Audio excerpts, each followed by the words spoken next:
আপু আপু তোমার জন্য আমি আম আনছি। এটা মাখো তুমি। তুমি আর আমি মিলে খাবো। তাই নাকি রে? এত ছোট আম কিভাবে মাখবো?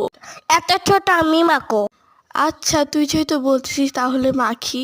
সেই দিন বিকালবেলা বসেছিলাম, হুট করে দেখে আমার ছোট চাচাতো ভাই সে বলতেছে এই আমটা মেখে দিতে। আমি বলতেছি এত ছোট আম কিভাবে মাখবো, তো ও বললো যে মাখো প্লিজ। সেই জন্য ভাবলাম যে একটু মাখাই।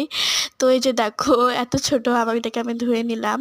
ধুয়ে নেওয়ার পরে হচ্ছে এটাকে খুবই সুন্দর করে আমি ছিলে নিচ্ছি। এত ছোট আম ছিলতেও খুবই কষ্ট হচ্ছিল, তা আমি ছিলতেছিলাম অনেক কষ্ট করে। অনেক ছোট আম ছিল, বাট এটার ঘ্রাণটা এত সুন্দর ছিল, আমার কাছে খুবই ভালো লাগতেছিল। তো আমটা কাটা শেষ, এখন হচ্ছে আমি এটাকে ভালো করে কেটে নিব। এই যে কেটে নিচ্ছে আমি খুবই সুন্দর করে।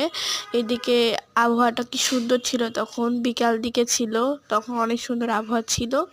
তো এই যে আমি আমটাকে কেটে নিচ্ছি, ভালো মতন করে ধুয়ে নিয়েছি আমি কিন্তু। তারপরে এটাকে সুন্দর করে আমি কেটে নিচ্ছি। দেন এখানে গুঁড়া মরিচ দিলাম, লবণ দিলাম। দেন আম্মু একটা মিক্স মশলা বানায়, যেখানে ধনিয়ার গুঁড়া, জিরার গুঁড়া আরও অনেক কিছু দেয়, দিয়ে এটা মিক্স করে ব্লেন্ডার করে। দেন এখানে সরিষার তেল দেওয়ার পরে ভালো মতন এটাকে মেখে নিলাম। এখন হচ্ছে আমার আমার চাচাতো ভাইকে দিব, ছোট চাচাতো ভাইকে, ও বলবে কেমন হয়েছে। ও অনেক মজা হয়েছে, অনেক মজা।